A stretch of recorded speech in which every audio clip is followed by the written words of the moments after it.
Hi and welcome to Magic Numbers. This is episode number 78, and today we're going to be talking about playing 5-color decks. Well, not only 5-color, but also full color, 4-color ones, but I hope you will forgive me this shortcut when I was making the title. But before we go into this, I would like to thank my sponsor, mtgazon.com, and I'm writing articles for them, but I'm not the only one, so visit their website and check what's cooking right now. I'm sure you're going to find some great limited content from J2S Josh. You're also going to find the write-up version of this seminar of some sorts by me. And if you're into Constructed, you can find deck lists, you can find strategy articles. If you go premium, you'll get some good players writing up their sideboard guides that you can access and stuff like that. And this seminar is also sponsored by you. I do have my Patreon, and obviously you can find it in the description of my Twitch channel, or you can find it in the description of my podcast. And actually, the Patreons do contribute quite a lot to what is in those seminars. So if you feel like you had something to add and force me to do some data analysis for your pleasure, then consider joining the Patreon, and those rewards are available for you. As you will see today, actually, the whole episode is based on the patron question.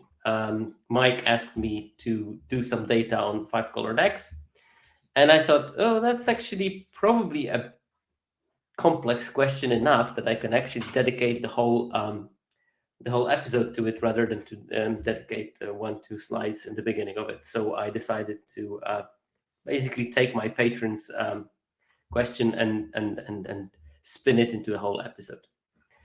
Okay, so we can go to the beginning, and you would think, oh, I'll start talking about 5-color decks.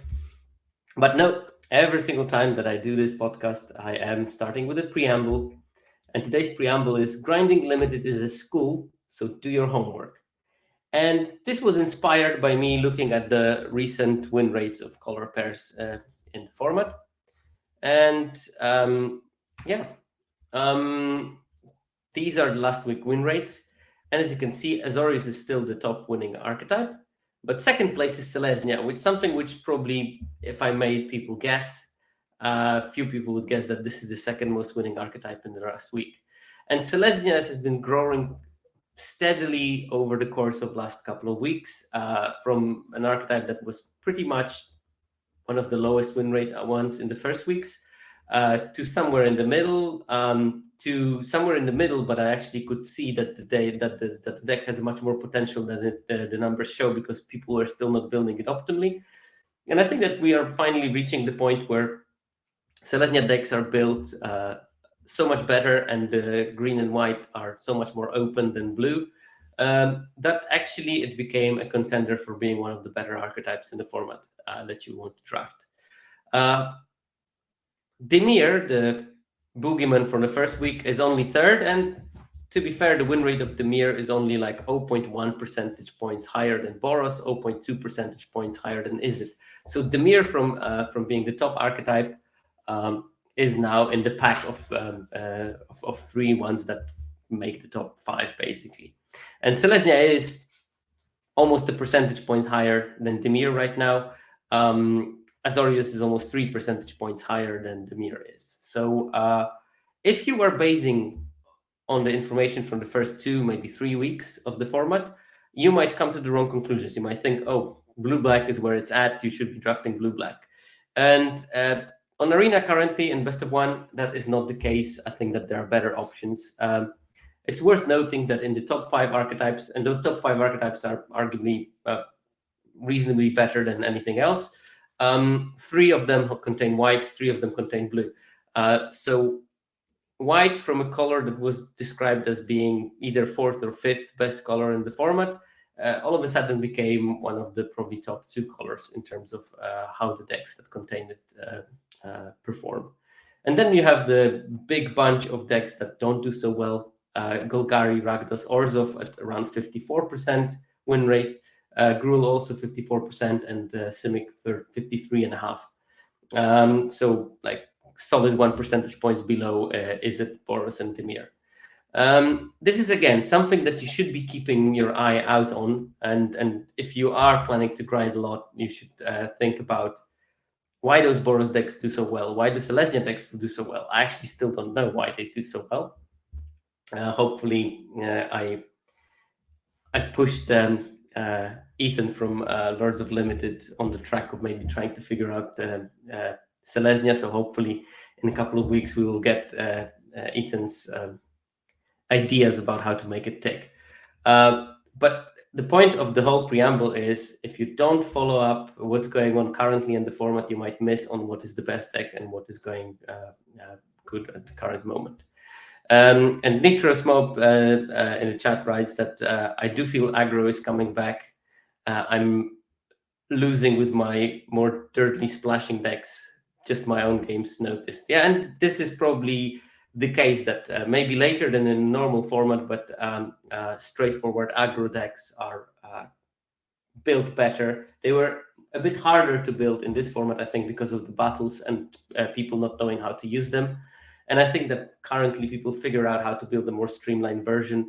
I think a bunch of podcasts, including just Lola Man and Ham, talking about the usage of Halo Hopper changed a lot, at least in how I'm building my aggressive decks, where you can go, have 4 or 5 creatures on board by turn 4, and dirty decks don't fare well against those kind of things. If you are willing to sacrifice some of those creatures to push damage, you're going to be in a good position because you'll force them to lose their blockers.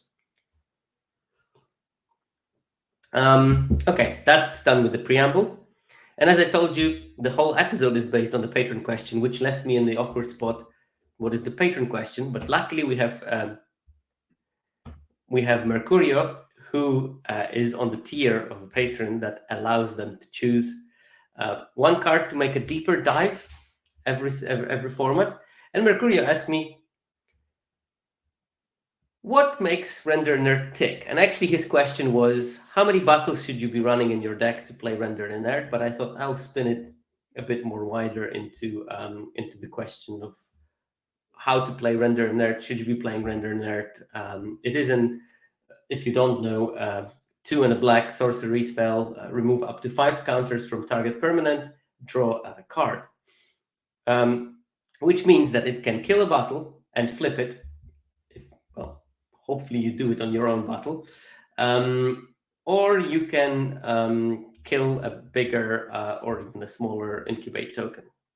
And drawing a card is always a bonus on the removal. If it was 3 mana, kill any creature, draw a card, it would have been an excellent card, probably the best uncommon in the set.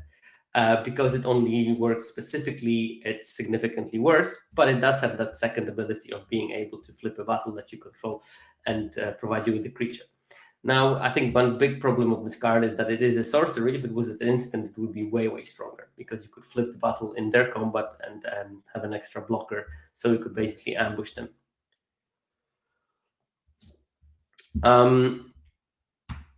But okay, so first of all, I wanted to look at how does it perform in decks. Obviously, it's going to be played mostly in the decks that contain black. So I took all the games that were played with it, and the numbers in the decks that didn't contain black as a main color were very small. People don't splash for Render Inert, quite smartly probably.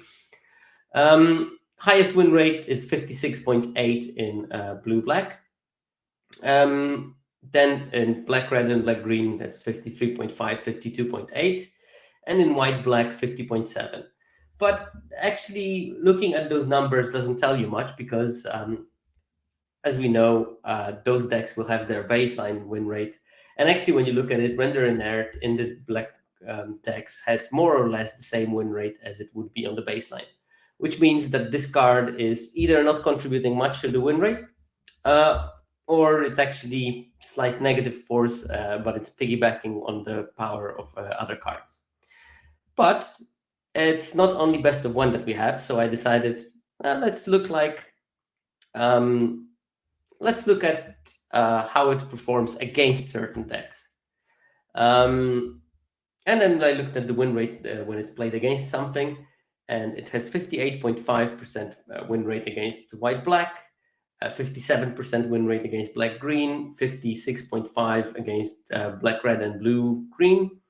So it's doing decks that contain render inert do really well against those 4 color pairs.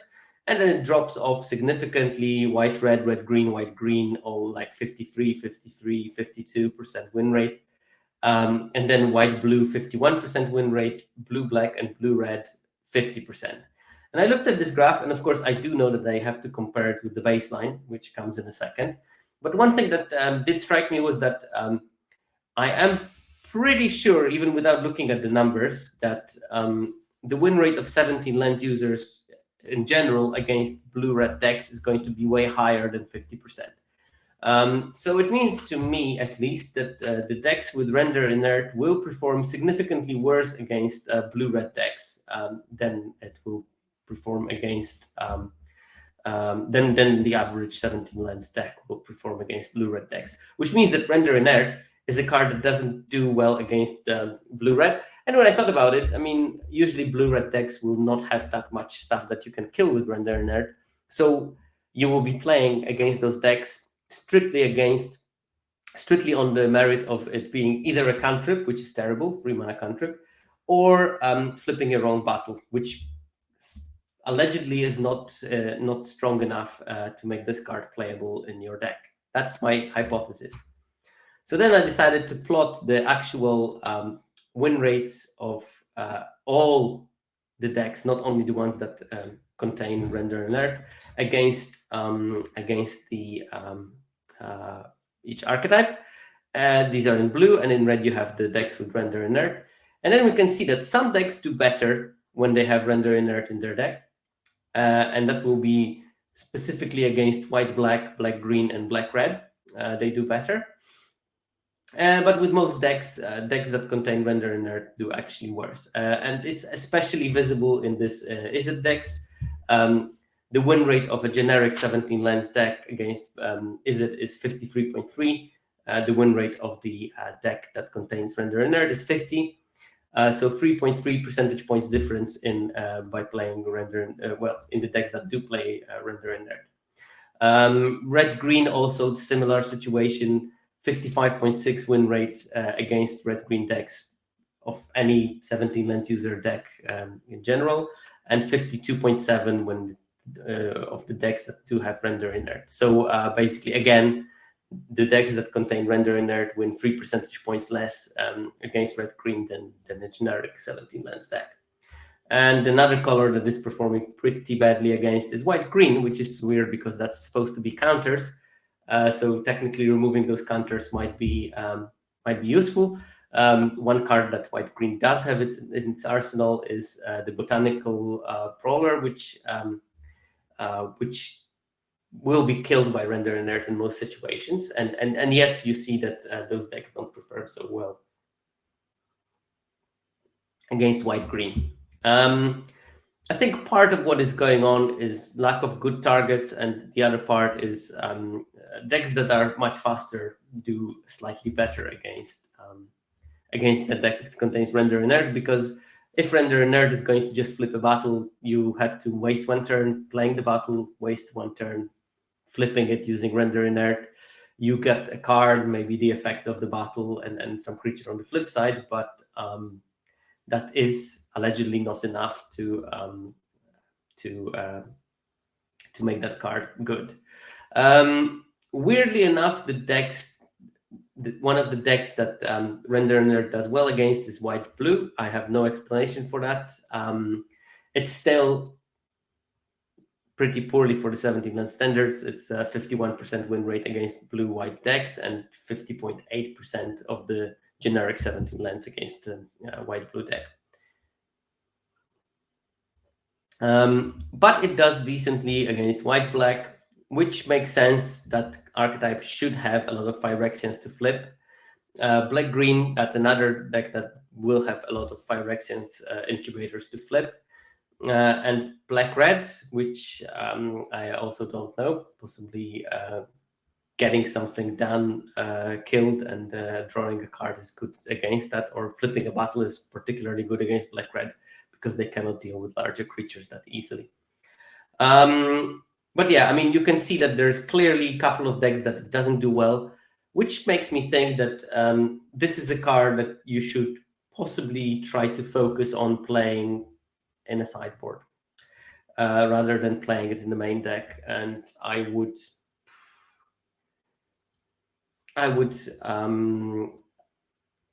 be careful with playing this card. But of course, that doesn't bring us closer to answering the original questions of Mercurio, which was how many battles should we be playing in order for the render inert to be good? But I quite easily could calculate that. So this is the number of battles that the deck contains, and this is the win rate. If you have 0 or 1 battle, you have 52% win rate. If you have 2 battles, that goes up to 54.7. If you have 3, that's 55.6. And then at 4, it drops to 53. At 5, it drops to 51. So it looks like the optimal number of battles in your deck, if you play render inert, is between 2 and 3. And I think that, probably, at least in part, those low win rates when you play render inert and you have 0 or 1 battle mean that your draft didn't go so well. You put render inert because you didn't have any other better options for your removal, and because of that, your deck might be losing a bit less because the render inert is there as a removal spell. If you're playing black, you would be hoping to get way better removal spells if you don't have that additional option of flipping the battle. With 2-3 battles, you have just enough targets extra that the render inert is somewhat warranted, and not too many battles where battles would actually hinder you. If you watch my last episodes, or listen to it as a podcast, or read the article I wrote, which I would highly recommend because I think it was a very good case for what to do with the battles in this format and what not to. It's all described there, but general finding was that putting too many battles in your deck will lower your win rate. And I think that's what we see when you put 4 or 5 battles. It's not the effect that render inert becomes poor at that stage. It's the effect that having too many battles in your deck makes it win slightly less. So you should be careful about playing more than 3 battles in your deck in most cases. So yeah, I mean, multiple effects that lead into this optimum of 2-3 battles. And long story short, if you play render inert, you probably want to have 2 or 3 of the battles in your deck, and then it will become much more useful and will somewhat ameliorate the games when you draw it and you don't have a good target against them. Trezio in the chat also mentioned that the render can be also a good thing to neuter some kind of heavily backed up flyer. So let's say that they play the 2-1 flyer on turn 1, they back it up to make it a 3-2, they back it up again to make it a 4-3, and then you can play render in there just to reset it to a 2-1 again and slow down the clock like this, get a card, and hopefully get something that can deal with a flyer more permanently. Again, this is not a use that I would probably want to have for that card. I'd rather it kill something cleanly or flip my own battle if that's an option. Okay, so let's go into the main topic of today, and that is playing 5 colors. There are pros and cons of playing 5 colors, and those pros and cons are, you can't look at those pros and cons completely in isolation from the format. In every different format, those pros and cons will change drastically. But I think generally you can say that, first of all. First pro is, by playing 5 colors, you have access to more power. You will see more powerful cards from 5 colors than you will see cards from 2 colors, because obviously there are more cards from 5 colors you're going to see than from 2 colors. So 2-color power is included in looking at all 5 colors. Obviously mathematically correct, unless there's some weird pod that all the powerful cards that you've seen were in 2 colors. Just go 2 colors, then who cares? But in most drafts, you will see some like strong cards, especially in pack 3, that are powerful but are outside of your 2 main colors. And if you have a chassis that can support playing 5 colors, you can tap into that potential and have those bombs. Second of all, openness. By picking from all 5 colors, you will be able to maybe still identify 2 colors that are more open and make them the the sort of like core of your 5-color deck. And you can, but because you're drafting all 5 colors, you can delay this decision to really late. So for example, in the first pack you can pick like bunch of green, bunch of black and blue. In pack 2 you see like bunch of green champions and some fixing in green. You can go, okay, I'm blue-green, but I already have some good black cards. And then maybe you see something easily splashable in pack 3. You can pick it because you already have the fixing, and like that, you're more open to way more strategies, including actually while drafting 5-color, you can revert to playing 2 colors if the packs align correctly. Another pro is those late pack rewards that I mentioned. It's those 3-color cards that wheel in pack 3 because no one is in those 3 exact colors and doesn't have enough fixing.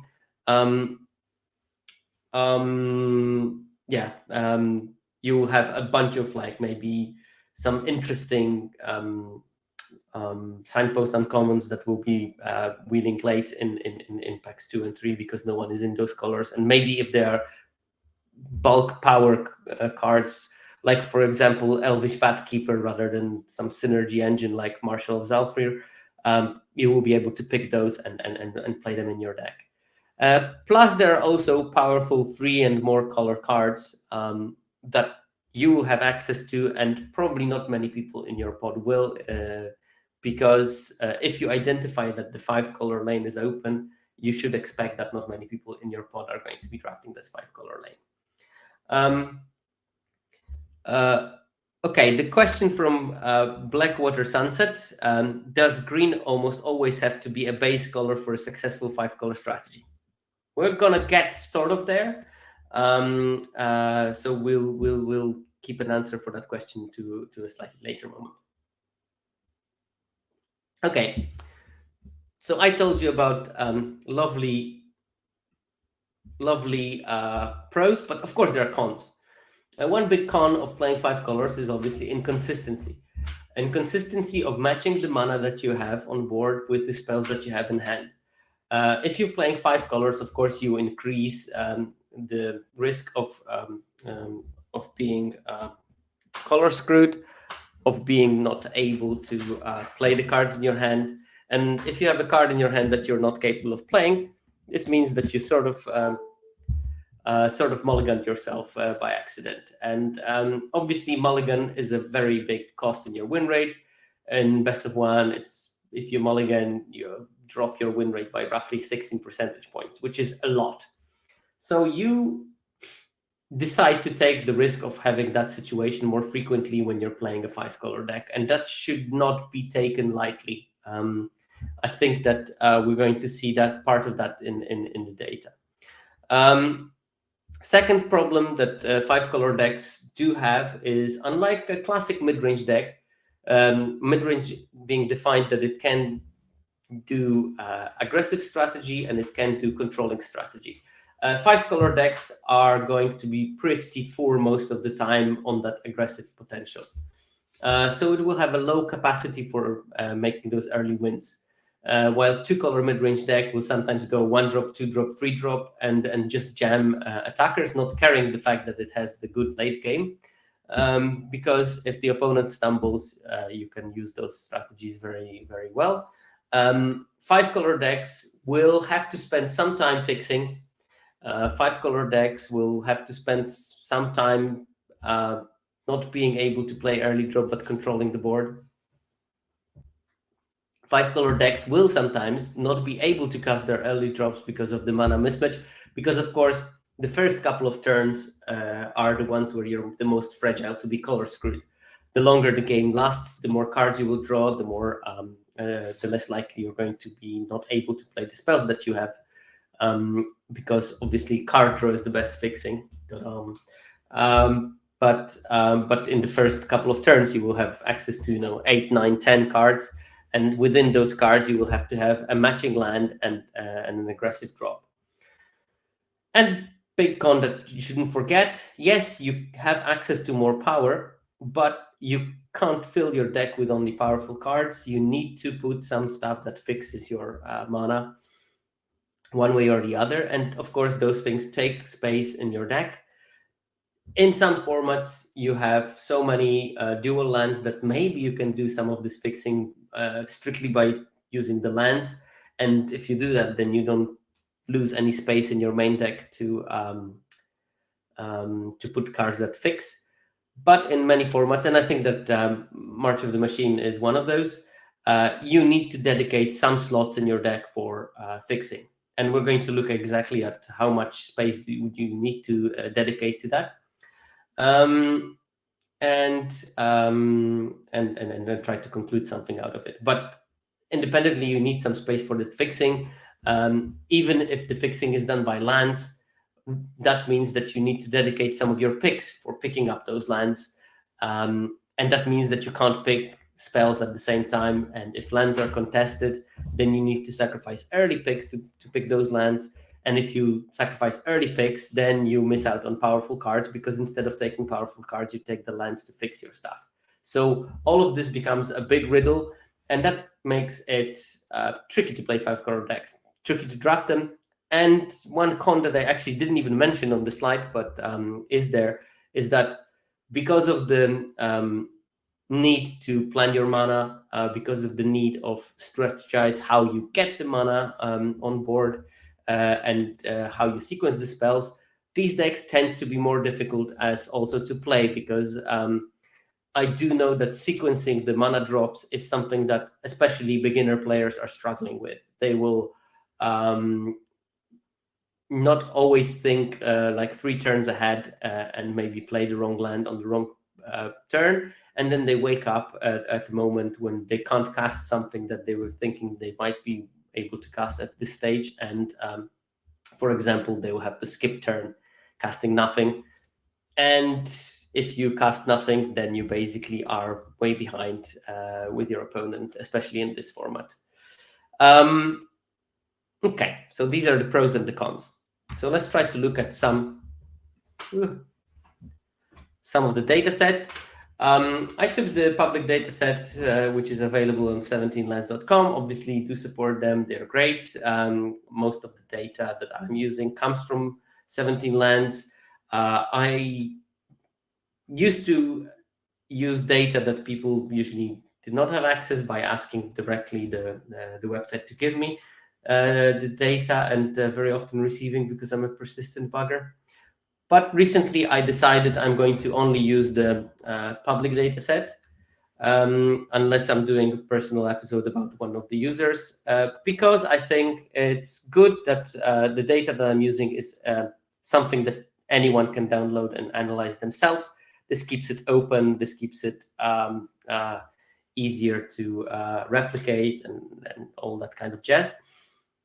So the data set I took, it had roughly 300,000 games of best of one.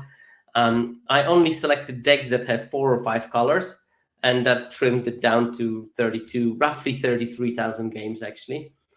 It does include splashes, so it's not only strictly 5-color decks, which in 17lands language would mean that every color has at least 3 spells of that color in it. So some of those decks will be, for example, a 2-color deck that has 3 cards splashed from other colors. The average win rate of those decks was around 52%, which is lower than the average win rate of 17lands users in this format, which is around 56%. So you can already see that's the first, the description of the data set is the first result. First of all, we can learn that roughly 10% of the decks are 4 or 5 colors, which is actually quite a lot. And that the average win rate of those decks is roughly 4 percentage points lower than the average win rate in general.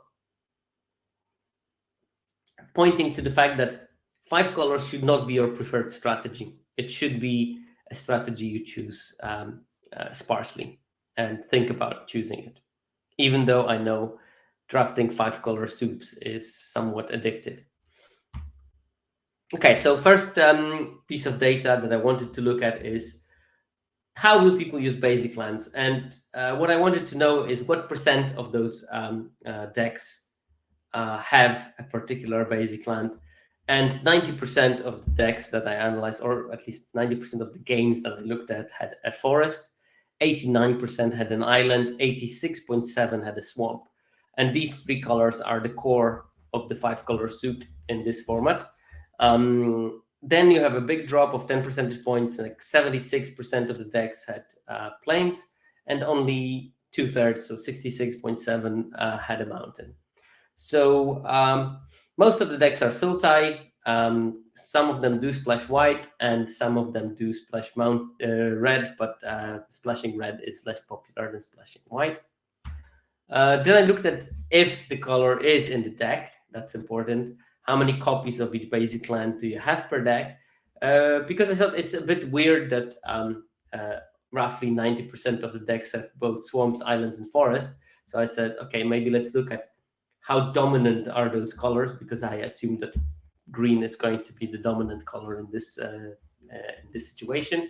And indeed, roughly 4.8 forests per deck that contains forest, roughly 3.4, 3.2 islands and swamps, and roughly 2.2, 2.5 plains and mountains per deck. So these are pretty low numbers. If you play 2-color decks, you obviously usually have something like a 9-8 mana base or something along those lines. Here, even the green only has 4.8 copies of a forest per deck, which is slightly surprising, to be fair to me. I thought it would be more, but I guess that in some decks you have like 3 forest. And actually, looking at the data, I noticed that a bunch of those decks has 6, 7, 8 dual lands as well, which will of course limit your necessity of using basic lands. If you have 7 duals, you only have 10 basic lands in your deck, which means very often you will have, if you play a 5-color one, you will maybe have 1 copy of each basic, which leaves space for maybe 4 more forests or something like that. Okay, so then as we saw, basic lands are roughly between 90 and 66% of the decks, depending on the basic land type. I decided to look at which other cards are quite commonly played in those decks.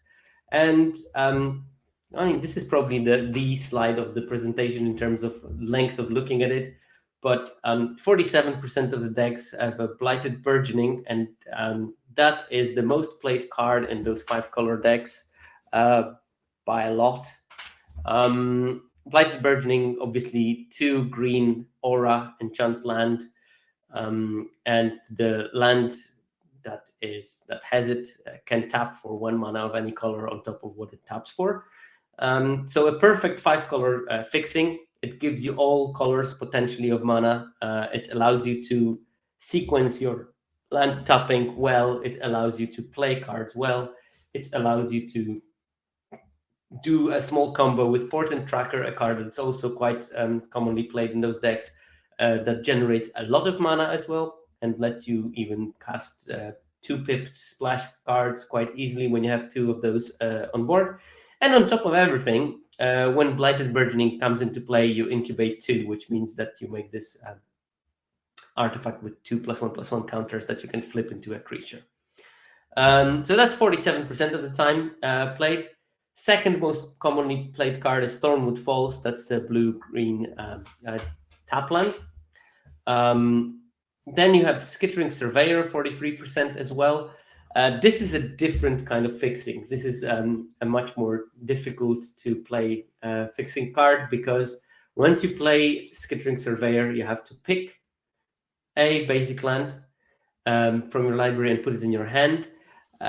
This, of course, helps you to fix for something that maybe you have in your hand, but it won't fix you for any other color. So it's, I guess, like Skittering Surveyor's perfect home is a deck that maybe has 3 colors, and you play your 2 main colors, and you play like 2 sources of your splash color, and Skittering Surveyor is like the 3rd copy of the basic from that splash color. It's technically not as good in splashing in 5 colors because you need much more, but still in some games you will draw like 3 colors naturally. Then you play Skittering Surveyor, you fix for the 4th color, and you hope that you draw the card of that 4th color or a land of the 5th to cast the 5th. Then we have a slight drop, 38%. Overgrown Pest, the 3 mana, 2 and a green, 2/2. When it ETBs, you look at the top 5 cards in your library, and you can pick a land or a double-faced card from those 5 cards, put it in your hand, and then rest goes at the bottom.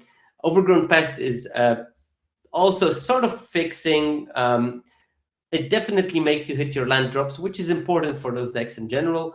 But within 5 cards, you should probably have like an average of 2 lands, maybe 2.5, and well, 2.2, let's say. And from those 2.2 lands that you're going to see from Overgrown Pest, you should be able to select one that you need the most. And if that's not the case, you can still get a land to not miss your land drops. That's very important for those long game decks to continue playing land drops, because late game is what you're looking for, and you won't get a late game if you're stuck on 3 lands. Then we have Jungle Hollow, the green-black dual land, Dismal Blackwater, the blue-black dual land at 37 and 35.7% respectively. And if you look at it, the first 3 dual lands that we've seen on this frequency of being played list are in Simic colors. So clearly the people playing 5-color decks preferred playing Selesnya as their core, and also picked the dual lands accordingly. They were not just picking random lands just because they're dual lands. They were focusing on playing those Sultai-colored lands because they help you casting your spells the most. Obviously, you have the thing that when you build a 5-color deck, if you have 1 red spell and you don't have the mountain or a red source, it's not great, but it's not a tragedy, because in the worst case scenario, you draw your red spell, you're not being able to cast it.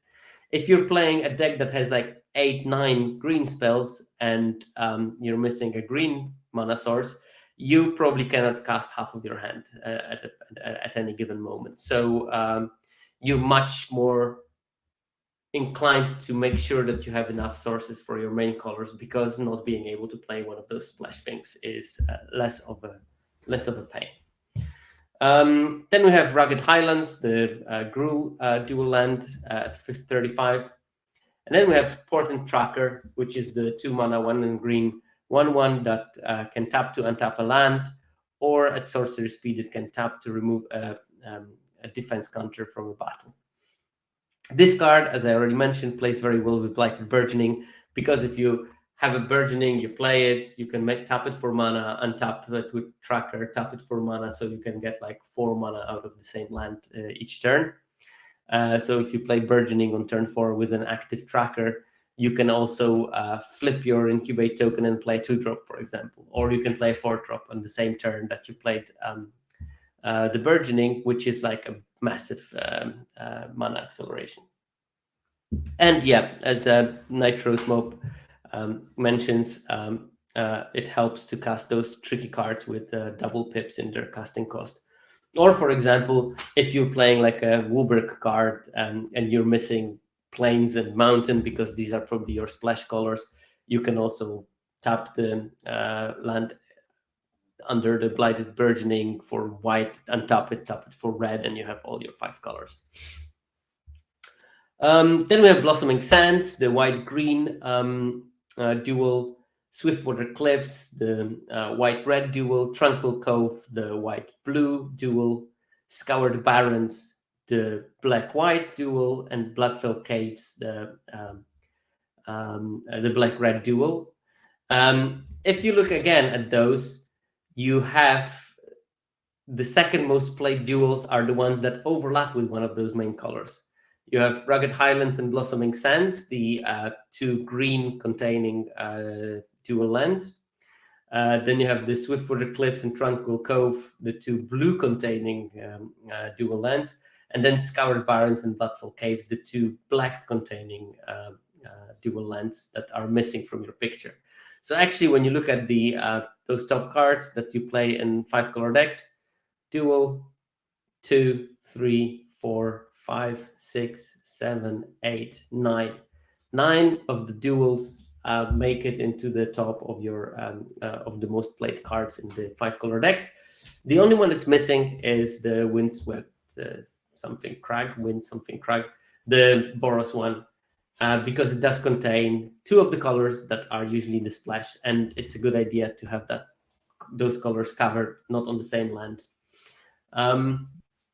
because they don't contribute on their own into your main colors. So if you draw it, you're more likely to be color screwed. You'd rather have rugged highlands and let's say scoured barrens, which can sort of act as both a swamp or a forest to play your spells from the main colors that you play, rather than having a forest and porous land and not being able to cast anything that's black through that.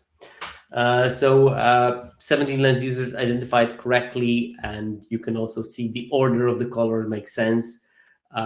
The off-color green lens are played more than the off-color blue lens, than the off-color black lens.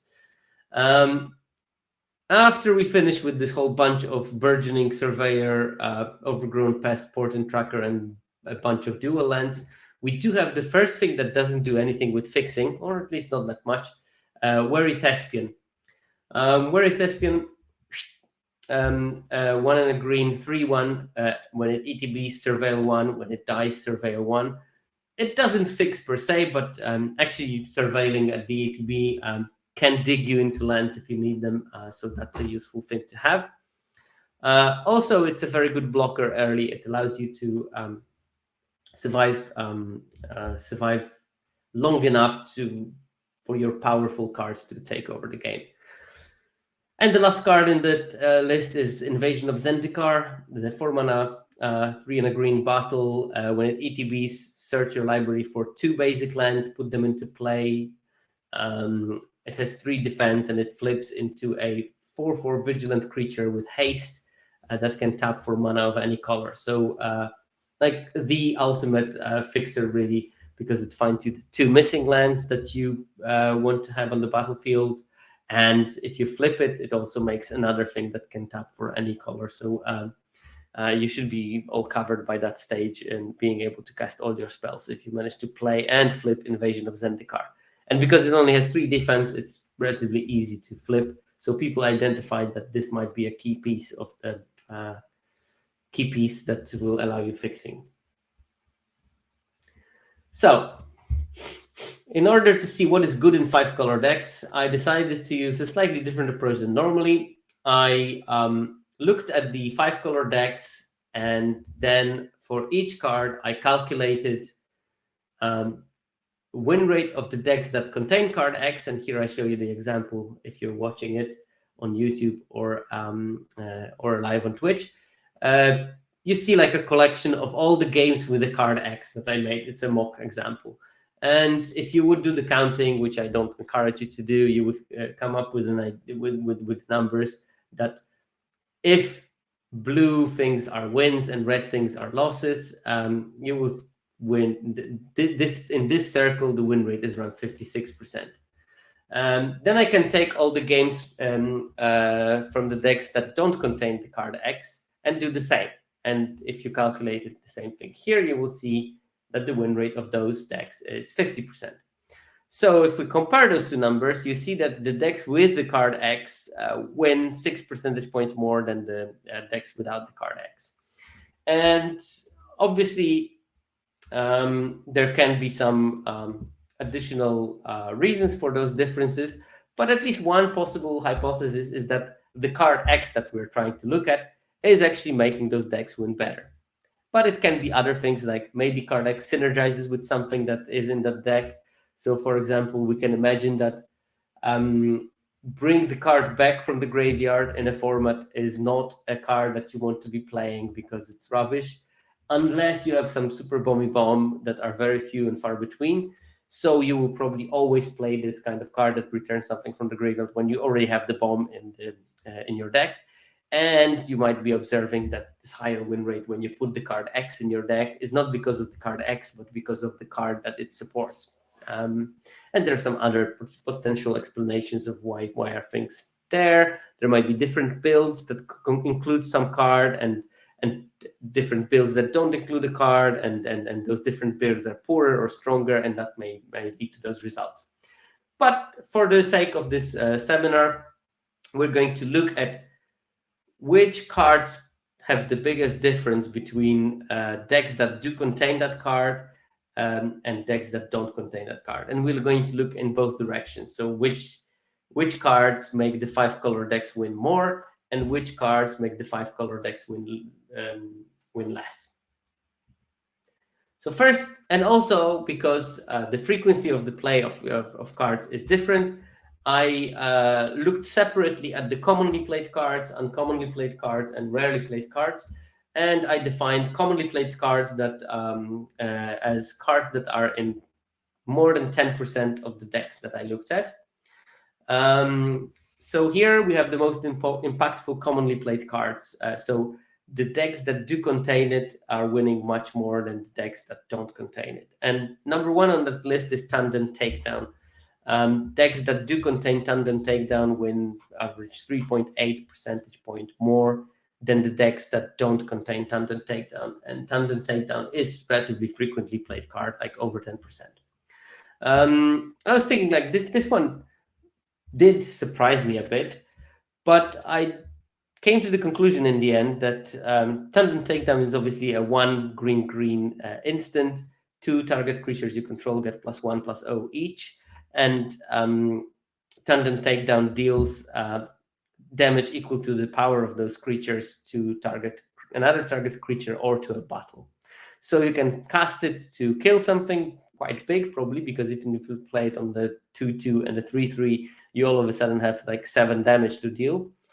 Or it can be used to flip a battle, and also like a particular target for that would be maybe Invasion of Alara, which you can flip quite easily through Tandem Takedown and get like a massive benefit, while in normal circumstances flipping Invasion of Alara is quite complicated because it has 7 defense. But another thing that it might be doing is that Tandem Takedown can be also a sign of green being slightly more open. It's a card that is relatively highly picked, so if you manage to get it, it might mean that green is more open in that particular pot than it usually is. And of course, green is a key color to play the 5-color deck. Therefore, if green is more open, your deck is going to be more successful. That's one potential explanation. Then other cards that we have on that list is Captive Weird and Invasion of Amonkhet. Captive Weird is a great defensive card, 1 mana 1/3 that will stop a bunch of attacks early. Then it can flip into a 3/3, and it also nets you a card if you can utilize it well by exiling something, and you can cast it until the next of your next turn. So very often you will hit a land and you'll be able to play it directly, and you have the 3/3 body that is pretty good in defense as well. So yeah, I mean, card is just great. One knock against it is that 1-drops are significantly worse in 5-color decks because, again, the chance of you being able to play it on turn 1 are lower. But on the other hand, Captive Weird is also a decent blocker. So even if you play a tap land and on turn 2 you can play another tap land and play Captive Weird, you're not behind in that game. But if you would just play a tap land and then another tap land and still didn't contribute to the board, you will be significantly behind potentially in that game. Invasion of Amonkhet is just a very strong card. Therefore, if you have a 5-color deck, this is probably the most powerful card that you will have access to in a draft because it's an uncommon. So we'll see many more copies of that, especially in this set where uncommons are actually not as uncommon as in some other sets. Then card number 4 is a very, very interesting card that I'm going to regret naming as an F in my set review. It's Seed of Hope. Green for a sorcery, mill 2 cards. You may pick a permanent from the milled cards and put it in your hand, and you gain 2 life. And I'm assuming that it's going to be absolutely amazing in some kind of decks that contain no more than 6 non-permanent spells in them. I did some rudimentary maths some time ago, and if I remember correctly, if you have 6 non-permanent spells in your deck, Seeds of Hope has only 2% fail rate, which is good enough for you because you will have almost half of your cards in the deck are lands, which are permanents, And then if you have another bunch of them, the chance of hitting 2 that are not is roughly 2%. And it gives you 2 life. It allows you to hit the land drops. It allows maybe some small amount of selection. In the late game, it can actually fetch you a solid permanent and still gain you 2 life. I can't stress how important it is to be able to gain that 2 life. This is something we saw from the environmental sciences in Strixhaven, that this 2 life was just an important cushion for you to survive into the later game, because opponent had to deal that much damage to you to kill you. And then we have Halo Forager. Again, this is a kind of a card that you can play early and have a good blocker. It stops flyers. But at some stage, you can play like a Halo Forager turn 3, Invasion of Zendikar turn 4, and instantly flip it, which is a good combo. If you draw it late, you can pick all the removal that you already cast, plus all the removal that the opponent cast.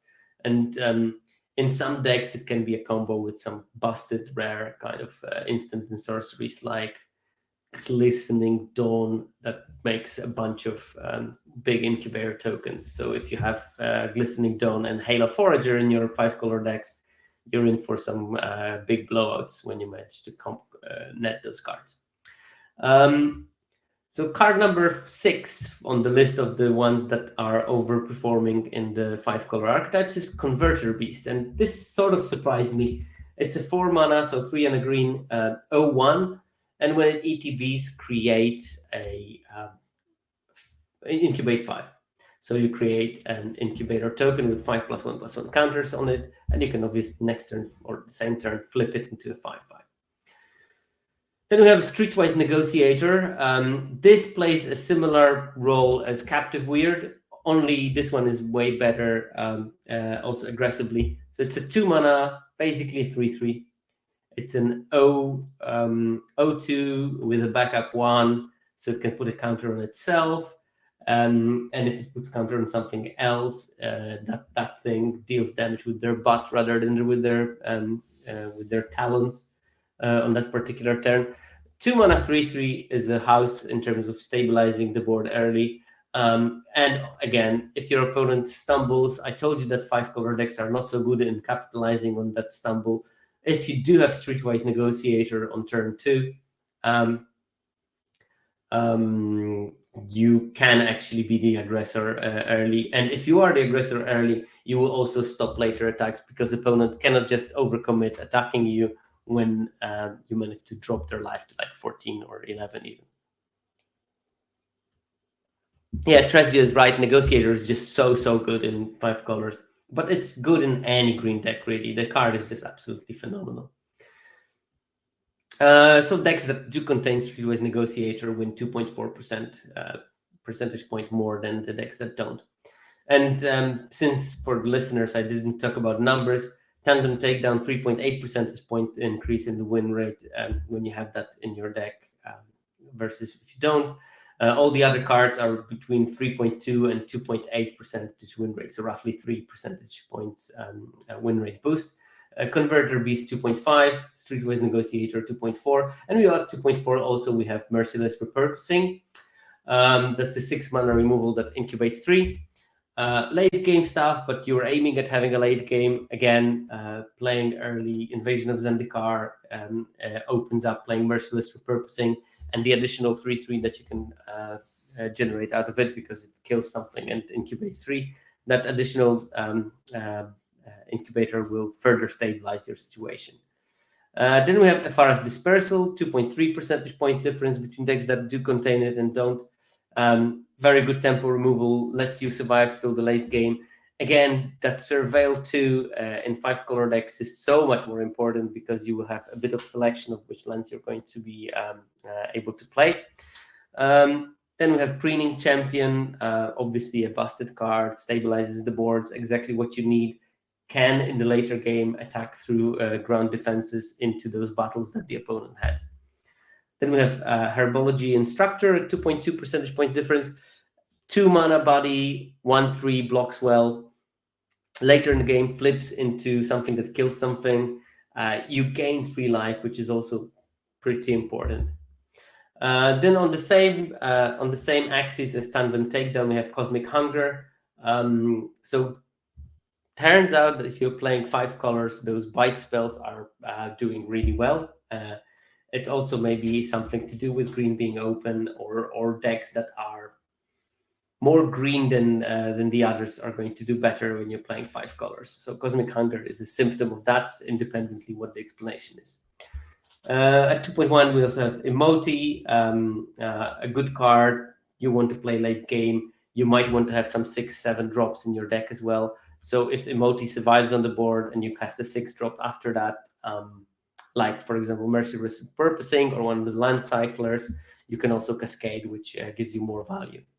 Then we have Tangled Skyline, another thing that incubates and gains you 5 life, which makes you stabilize the board. That wins 2 percentage points more if you have it in your deck than if you don't. And the last, Elvish Fat Keeper, another thing that makes Incubator tokens and is a good blocking body, and is in the colors that you want to be mainly playing, as it is a black-green card. So yeah, these are the cards that do best as the commonly played cards. It's worth mentioning that although not on this list, Blighted Burgeoning is just behind it, maybe like 2 or 3 spots below it. So Blighted Burgeoning does pretty well in those decks. It's worth mentioning and worth memorizing. Now for the cards that are commonly played but don't do well. Omnath, first of all. It does really bad. Decks with Omnath do 3.6 percentage points lower than decks without Omnath. And I think that here one of the traps is that you pick Omnath somewhere, maybe not as a pick one in the pack one, but maybe somewhere around the wheel there because no one wants that card. And you think, you know what? I can pull it through. I can play the Omnath deck. The answer is in most cases you don't. Card does really badly. 3.6 percentage point difference between the decks that have it and don't, in the wrong way. That's something that would probably wean me of the idea of playing Omnath, because in the end the card costs a lot, asks a lot of you, but doesn't do that much. And if it is, then probably they will kill it very quickly, your opponents. Other cards that do not so well in those 5-color decks, Mutagen Connoisseur. I guess that this card is too synergistic to be in a 5-color deck, but probably you will find some 5-color decks that are good enough. You shouldn't be playing it as a potential 05. That's not enough for that card. You should play it with at least a realistic dream of making into a 3/5. Shatter the Source, the red deal 6 instant. First of all, it has Convoke, and you probably are not playing that much of a Convoke strategy. Second of all, you want your removal to be from black, and if you need to get red for removal, that means that something in that draft went not the way you wanted. I decided to keep it, but we have basic lands on that list as well. Actually, decks with the with planes in them do worse than decks without planes. So splashing white maybe not such a great idea. And same for mountains. Around 2 percentage points drop off in win rate when you have it in your decks or not, which leads me to the conclusion: possibly you want to be playing just the Sultai rather than splashing other colors. Maybe it's a better solution. In there we also have Invasion of Lorwyn. I think that this card is just bad, and that's why the decks with it do worse, because they are done by people who potentially don't realize just yet that Invasion of Lorwyn is not a good card. It's okay, but the numbers are really depressing. Again, I would like to redirect you to the episode about battles. Numbers are not very impressive. It sometimes is not an unconditional removal. The backside of it, of a big chunky vanilla creature, is not very attractive. So yeah, Invasion of Lorwyn, a big underperformer in the format general and also in 5-color decks. Then we have Iridescent Blademaster, just to generate 2-drop that is bad. You want to play quality 2-drops in your deck because you're drafting 5 colors, you should have access to those quality 2-drops from one or the other color and build your mana base accordingly. Then we have a bunch of dual lands, Bloodfell Caves and Windscarred Crag. Decks that contain them win slightly less by 1.5 percentage points. I think this is something to do with playing red in your deck. That's something that you should probably keep to the minimum, even in the 5-color deck. And then the sad moment of truth, Invasion of Alara, played in over 10% of the decks that contain those 4 or 5 colors. I mean, obviously, hopefully the ones with Invasion do contain 5 colors. But decks that do contain it are actually winning less than the decks that don't, which makes me think that sort of the dream of Invasion of Alara is going to be, in many cases, a trap. So think very hard before putting the card in your deck. It's fine to do it for the memes. It's fine to do it if you really want to be doing something different, but do it with the knowledge that maybe the card is coming with a bunch of luggage, and you shouldn't expect, I have Invasion of Alara, I'm going to be winning games. You should be expecting, I'm going to have fun because I'm playing Invasion of Alara, but I'm probably going to lose more. Same situation, but no power at all, is Furnace Host Charger. That's the Mountain Cycler. This is probably not the way you want to splash your red cards in your deck. Again, putting the Land Cycler in general is probably lowering your spell density because you will have to cycle it frequently, and it fixes you for the color that probably you should have some kind of universal fixing for it rather than specific, because you probably only want to have like 1 or 2 red cards in your 5-color deck.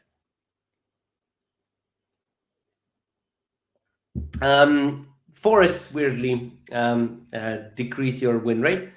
They are played in 90% of the decks, which means that 4-color decks that don't contain green are actually something that has some sort of decent win rate, because decks that don't have forests win more than the decks that do have forests. So there is a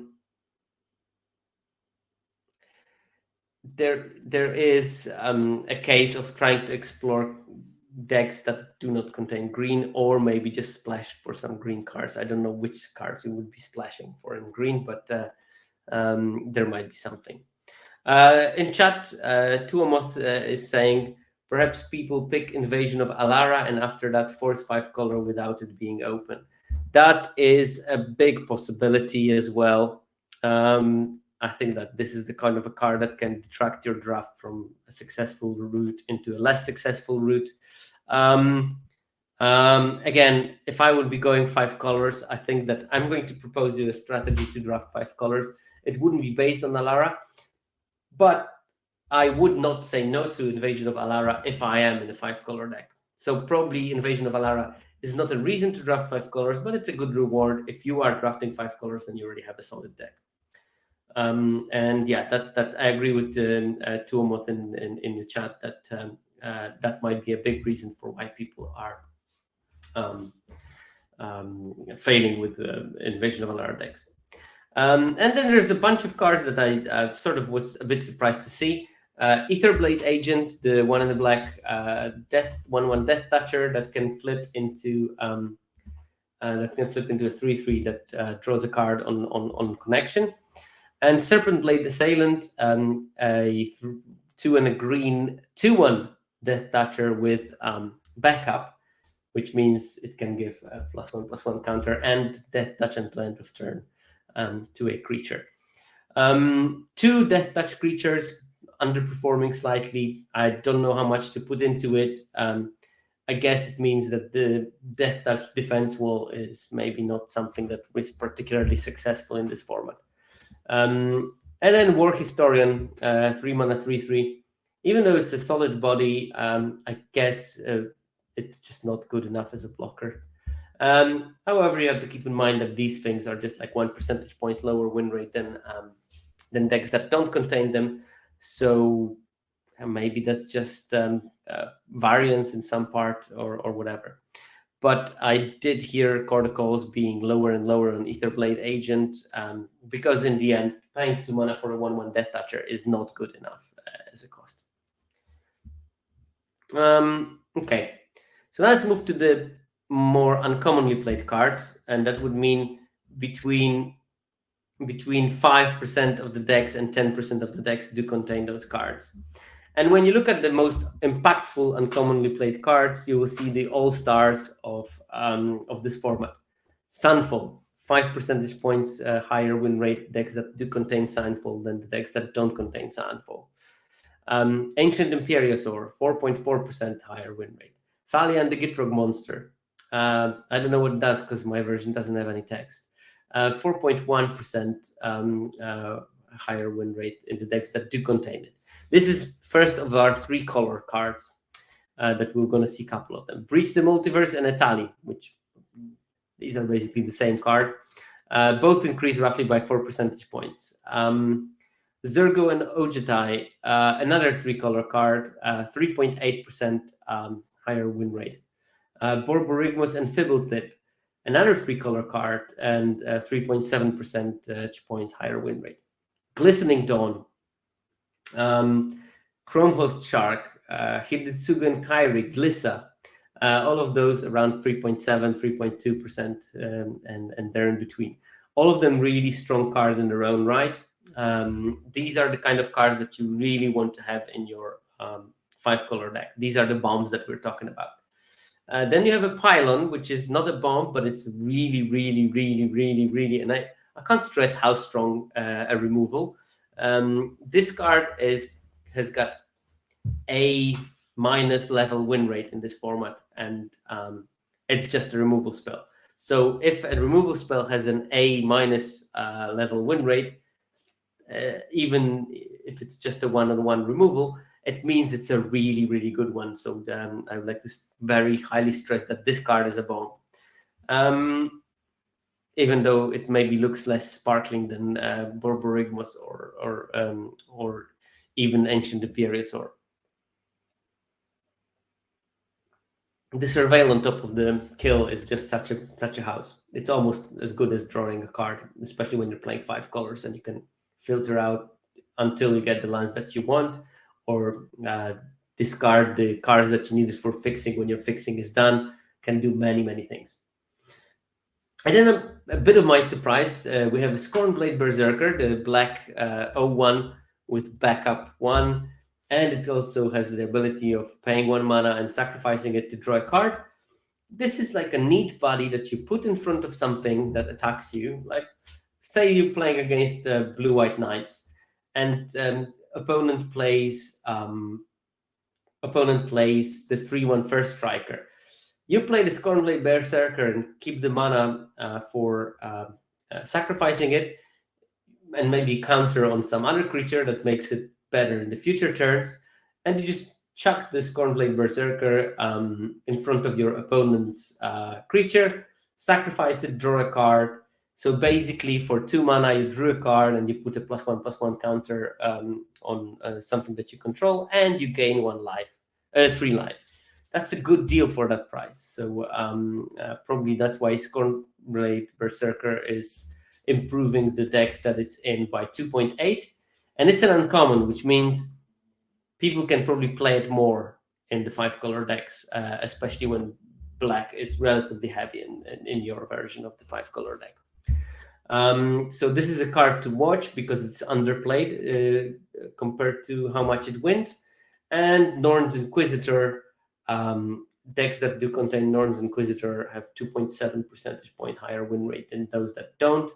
I think that Norn Inquisitor is a key card for some version of the 5-color decks we might be discussing in a second. And the last card, Quintorius Loremaster. This is particularly difficult to splash because it's both white and red. It does contain the 2 of the least played colors in 5-color, but a card is very powerful still. So when you look at those uncommonly played cards, you see like who is who of bombs in this format. That's should be your reason for being in a 5-color deck, not Invasion of Alara.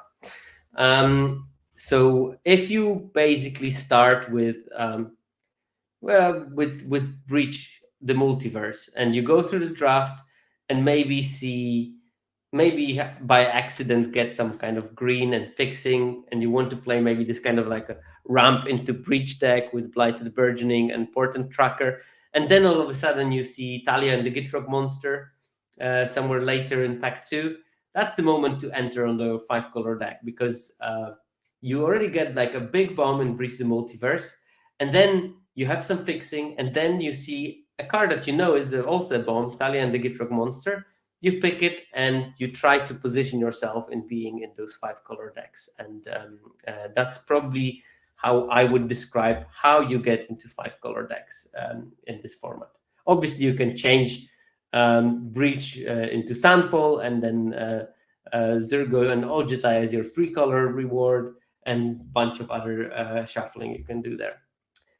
Because if you play your things right, there won't be anyone in the pod interested in Quintorius Loremaster, and you will get it quite late, which means you can dedicate early picks to something that is actually a bit lower in terms of that will be picked before that. So, for example, you can pick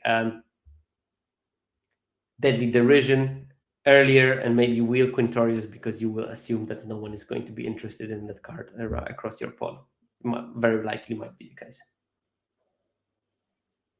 Obviously, problem with the Quintorius is that they're rare, so someone might, if you're drafting with people like me on your pod, I'm just going to pick it for 20 gems, because why not? Unless there is a better pick for my deck, obviously. So the cards that are having the negative impact on your decks and are played uncommonly, there are no rares in that list. So I think that most of those cards are played erroneously in your decks. They shouldn't be played in those archetypes. And we have Atraxas Fall, just not strong enough card to be played. Joyful Storm Sculptor, is it Signpost Uncommon? I told you that you can get rewarded by playing those Signpost Uncommons, but Joyful Storm Sculptor is just not on brand for what you're trying to do with your 5-color deck. It's like, I don't play a 5-color deck to be playing like a 2/3 that makes 2 1/1s to chump, because probably I won't be able to get enough Convoke synergies in my 5-color deck, nor do I want to. And the bodies are just like small ball, and they will never go through opponents because you're playing the long game and potential board stall. Those 1/1s and the 2/3 won't do much to help you there. Then you have Bed Removal for a 5-color deck. Failed Conversion, just generally not a great removal spell. Invasion of Muraganda, it's a mediocre removal spell because it's too expensive for what it does. That effect should cost 4 mana. I think arguably within the next 3 years we'll see this kind of effect for 3, potentially, maybe like green colorless or something, because even at 4 it's I think for the modern limited it's just not cheap enough. Invasion of Morgana does it for 5, and it has a backside that is just meh. A 4/4 that gives something +2/+2 but loses all the abilities. I know most formats the abilities are the important one. I guess Invasion of Muraganda may be good when you have things like Botanic Brawler for synergy, but then on the other hand, I don't think that deck is really existing. Stoke the Flames, double red pips just for removal, that's too much. I can tolerate 2 red pips on the Atali because when I cast Atali, I win the game. In the deck like this, Stoke the Flames will not win the game, it will just let you survive. But if the card that is supposed to let you survive is going to be stuck in your hand most of the games, you're going to lose more by including them than by not. So Stoke the Flames has 3.5 percentage point lower win rate than if you don't have it in your 5-color deck. Invasion of Ergamon, a card that was really high on before the format release, turns out to be a dud. I think part of it is that you won't have that early red mana in your 5-color decks. So you won't get that benefit of accelerating your mana on turn 4. You probably rather do that by playing like Portent Tracker or something. And you also don't want to play like Million Battles, which would be this ability, the advantage of flipping the Invasion of Ergamon, because you're not playing a battle buster kind of gameplay. Botanic Brawler, it's a high synergy card, and those synergies exist in white and green. Arguably, those synergies are also not that great. So playing a 5-color deck with a card that has 2-color synergies and not even great 2-color synergies, that is also hard to cast early when the card is going to be the best, is clearly a bad idea. So avoid cards like that. So yeah, you can see those things like Joyful Storm Sculptor, high synergy card that does bad. Botanic Brawler, high synergy card that does bad.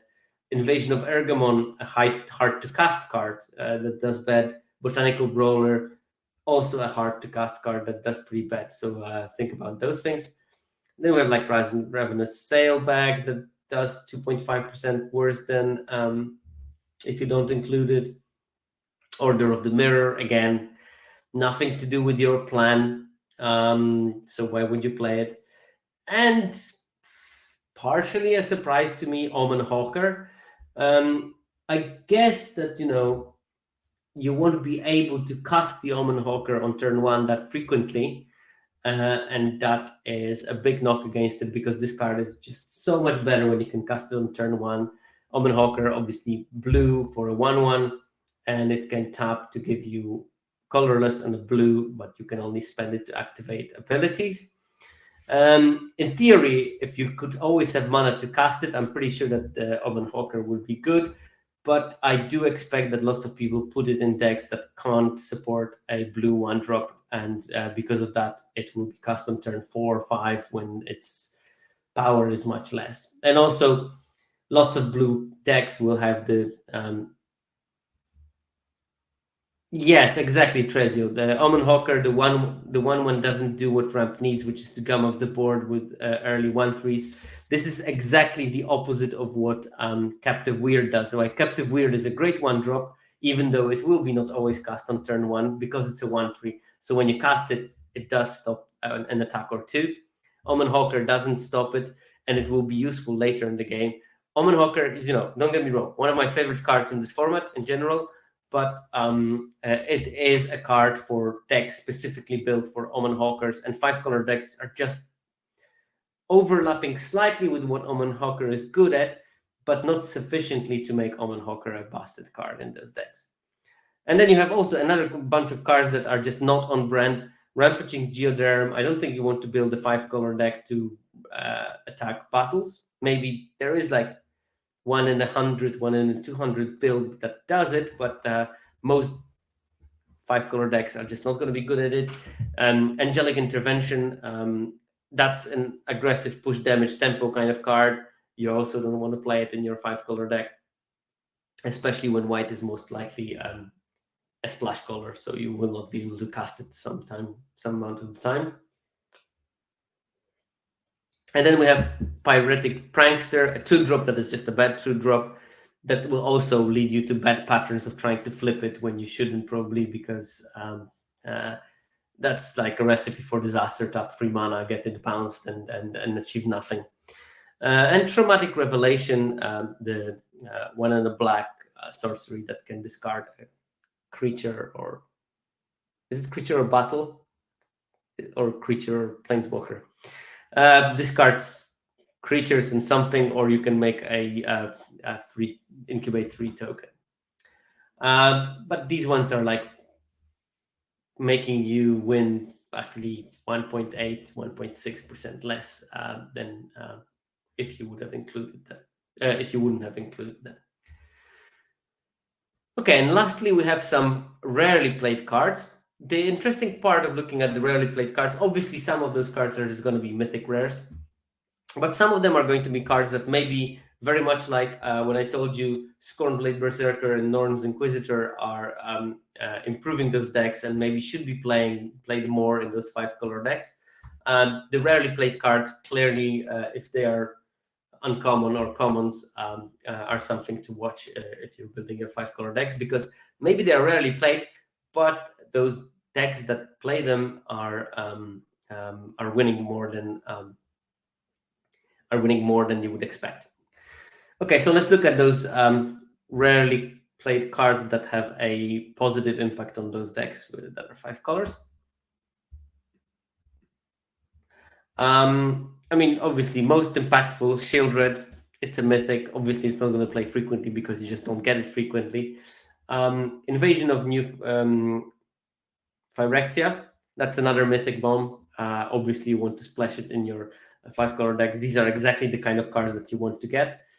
Atris, which is surprisingly potent. I think that in 2 color decks, Atris will very often draw you 2 lands, which is not so great. But if you're playing 5 colors, that would mean I draw 2 lands, and also I probably get some fixing, which is great. And I still get the body that I can trade with for extra life points. But when you look at this list, it's just a collection of bombs. But these are probably the bombs that you want to be somewhat attend to, because some of them I wouldn't expect. Like Zephyr Singer has very good numbers, and that's the 2 blue 3/4 flyer with vigilance and convoke. And when it's convoked, the stuff that convoked it gets flying. Really solid body and offensive capabilities. I mean, Vorinclex, not surprising. Azuri Claw of Progress, that's something I found a bit surprising. That's the 2 blue-green 3/3, and when you cast a creature on with power 2 or less, you get an experience counter, and then at the beginning of your combat, you can put a +1/+1 counter on anything that you control, on something that you control for each experience counters that you accumulated over the time. Chandra, Elish Norn, Grand Cenobite, Rendon, Realmbreaker. These are all mythics and quite bomby. Voldaren Thrillseeker, as someone in the chat noticed, that is more or less surprising. But I guess that this allows you to you will have big stuff to chuck, but also earlier in the game you could just make some kind of decent trades, increase the size of your creatures that were early defensive. Like, imagine playing Voldaren Thrillseeker on the Weird and having a 3/5 defender that can flip into a 5/5. That's a pretty decent thing. One thing I was finding slightly amusing was Polukranos Reborn. Obviously a GGG casting cost.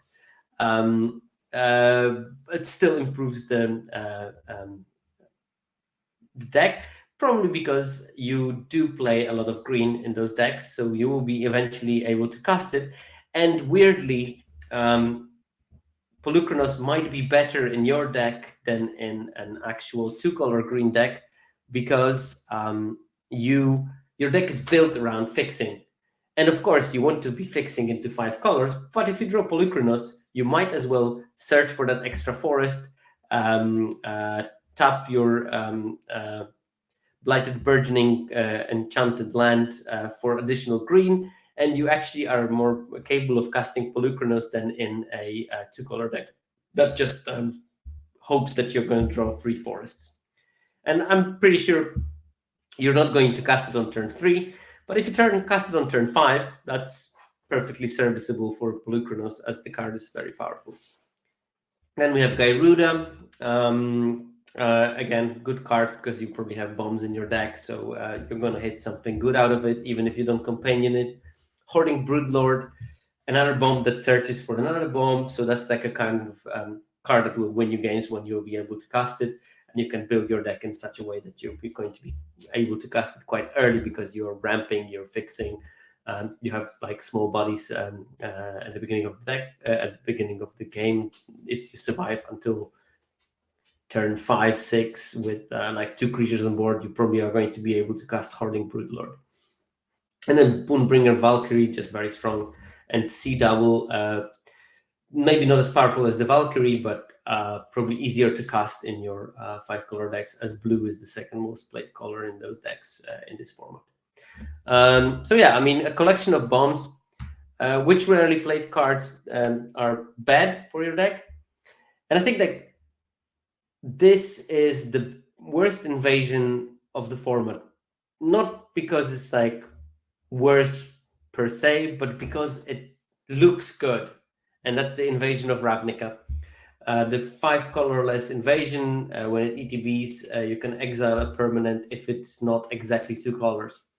And I played it once in my deck, and every time I drew it, I just saw all the targets I wanted to kill were exactly 2 colors, and I was feeling very sad. And I'm pretty sure I'm not the only one. And then it flips into something that is not super interesting on its own.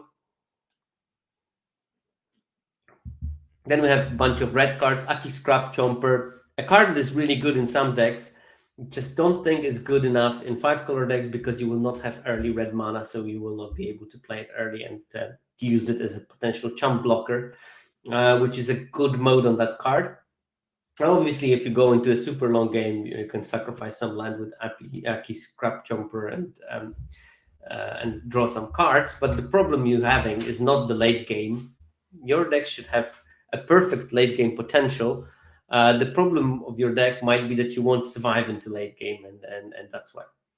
Then you have Yuri, just another synergy card. You shouldn't be playing high synergy card in this deck, because if you're playing a high synergy deck, just focus on that synergy and play it into 2 colors that support that synergy the best. Into the Fire, just a card that does generally bad. Dog? No. Invasion of Kamigawa, I think that's a high competitor for the that's the invasion of New Capenna. I know it trimmed it pretty badly, but we had the invasion of New Phyrexia on the previous slide. Invasion of Kamigawa is probably one of the worst invasions in the format, probably weaker than the invasion of Ravnica, but I will put invasion of Ravnica lower than that for looking well. Heliod, just not a good card, and double white in the cost and just doesn't do enough. Invasion of New Capenna, another disappointing card in this format in general. Invasion of Moag, too much synergy and also not a great card. So you shouldn't be playing it. Here we're talking about cards that have a lower win rate by like 6, 7, 8 percentage points compared to the decks that don't contain it. So like really stinkers in terms of how it impacts the win rate. Or not only this card, but maybe how people are building those 5-color decks are not optimal and are not what those 5-color decks should be doing. Acre Shade, another like sort of synergy card that you probably shouldn't be playing in 5-color decks. Sunder the Gateway, a card that I will occasionally play if I have Wrath in my blue-white deck, but it's just probably not strong enough in those 5-color decks. And again, we have Invasion of Gobakan, which is a great card, but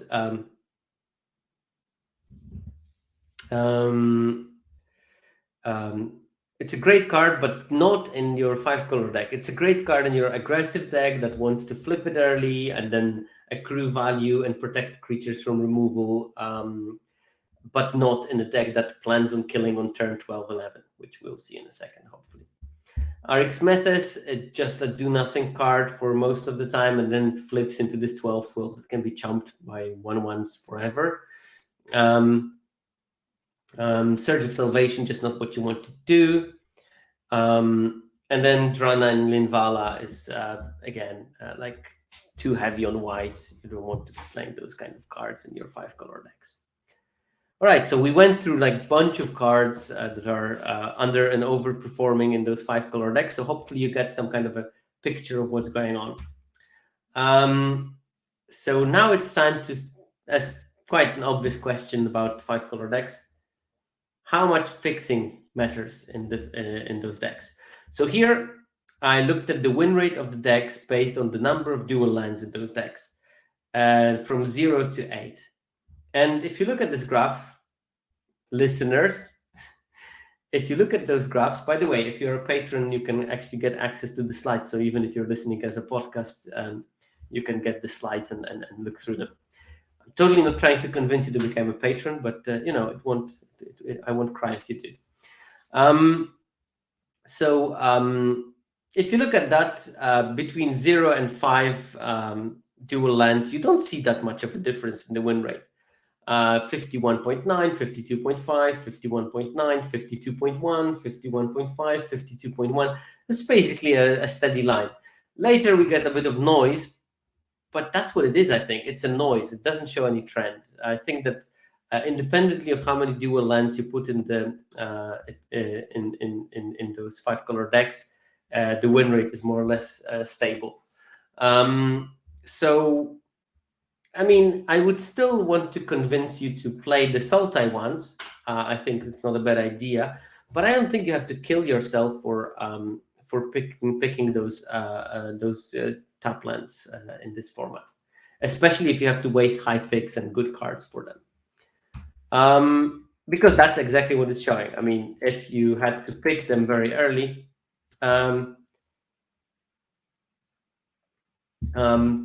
if you pick them very early, you are going to sacrifice some power of your deck. And I think that you can fix differently in this format, not by dual lands. Still, if you can get them late, by all means, it definitely won't harm your deck. So that's good to know. So I think that the skill in playing dual lands in this format is know when to pick them. And then I looked at fixing, and fixing is a broad category, but actually it's 6 cards: Skittering Surveyor, Blighted Burgeoning, Flywheel Racer, Invasion of Zendikar, and there was a couple of things. Oh, I think Ren and Realmbreaker is one of those cards. Well, obviously, it's going to be a very small chunk of those numbers. But if you look at those cards that can fix you for all the colors and are capable of fixing all 5 colors at the same time, you see that if you have 0 of those cards in your deck, in your 5-color deck, the win rate is 50.1. If you have 1, the win rate is roughly the average of the 5-color decks at 51.7. Then you go to 52.7 and 53.1 when you have 3 of those cards in your deck. I guess the optimal number of having actual 5-color fixing is between 2 and 3 in your deck. Looking at other numbers that I did during the analysis, I think that the bulk of that improvement of win rate is through Blighted Burgeoning. I think that you should not even try to touch being in a 5-color deck if you don't have a Blighted Burgeoning already in your pool in the draft. Once you have 1 copy, then you can start thinking about doing the 5-color, and probably you want to have 2 copies as well. And then at 4, we see a drop-off. Now, this might be due to variance because the numbers are smaller in that part, but it might be also that putting too much fixing in your deck is costing you, because in some games you're going to draw 3 fixing cards and not enough action, and then you're going to lose. Again, here is a slight advantage of playing Blighted Burgeoning, that even if you draw multiple copies, at least you get those 2 to incubate tokens. And this is also like one spot where I think cards like Norn's Inquisitor are good in those 5-color decks, because when you want to play multiple Blighted Burgeonings, you're going to get multiple incubate tokens. And if you flip incubate tokens and they get some kind of a benefit, well, maybe that's the part of the plan that you're going to be willing to have in your 5-color deck.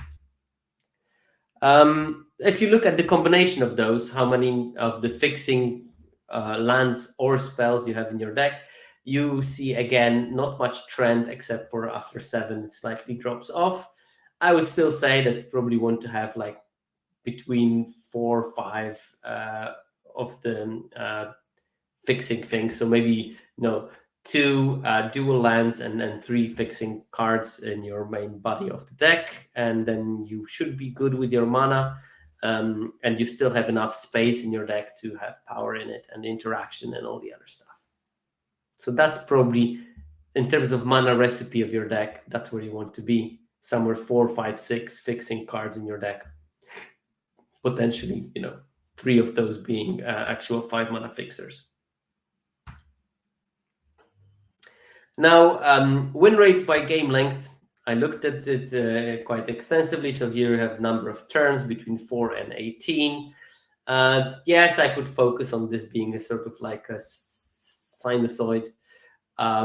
You go from like 50% of the games that end on turn 4 are won by the 5-color decks, down to 44 only by turn 6. But I think that the main finding is that roughly your win rate is going to increase as the game prolongs. And you have a specifically steep increase between turn 6 and 11, when it goes from 44% win rate to 56% win rate. And then it sort of stabilizes with a lot of noise, because the sample sizes of those numbers are not phenomenally large. So of course, variance is going to increase. But I guess that if you manage to drag your game to turn 11 and longer, you should have a good 56% chance of winning that game. So that's what your deck should be tuned into. It should be tuned into prolonging the game until turn 11 or so. Now, of course, you can do it in many ways. And for example, in my store championships this weekend, I played against a really, really strong deck that was playing this sort of game. And that was my loss actually in one of the games, when my opponent started with the Streetwise Negotiator and Wary Thespian and started beating me down. And I didn't lose that game because they managed to block me until I got to the late game. They actually beat me down in that game because I couldn't just ignore their clock, and I had to do the blocks myself. And because of that, I didn't have enough power to push the damage through, which led them to play the old Shieldred, the big one, and I couldn't win against that card. And that was mainly on the back of aggressive start from those decks. So your 5-color deck can also have those aggressive starts, and if you can have them, do abuse them, because sometimes you're going to win with the aggressive decks, not because you block them out, because if they stood the creatures back and not attack me, I would probably find interaction to deal with them and then push my damage through. But because they were attacking me, I had to at some stage intervene and slam through them and then block them and lose my momentum, and I lost that particular game. So there are different ways of prolonging the games, and obviously you want to be defensive early, but don't get stuck into the mindset of, oh, I have to be defensive early. No, sometimes you can actually start as an aggressor, because you should have at least a slither of that capability. If you're playing cards like Wary Thespian, which we showed earlier, is a good card in those 5-color decks, or Streetwise Negotiator, which is also great in those decks. And Preening Champion is also good. It also can lead to beatdown. Okay, so as we showed in this graph, the longer the game lasts, the better the chance for you of winning it. So it would be good to get a good start in the game when you're playing those 5-color decks. So normally, I rarely look at this metric, but there is a metric called win rate when you have when you have a card in the opening hand win rate. And normally in the format, the top of that list are aggressive creatures. But of course, the 5-color decks are not inherently aggressive. They want to play a longer game, as we saw in the previous graph. So which are the cards that are key to let you to get till the late game? So I recalculated the game in opening hand win rate for the cards that are on those 4 and 5-color decks, just to show you which cards are going to be really good. And I limited myself to commons and uncommons because of course, I know that if you have a bomb in your hand, you are probably slightly more likely to win. I want to know which of the commonly played cards are going to be important for your deck to make sure that you can survive the early onslaught, turn the corner, move to the late game, and start winning.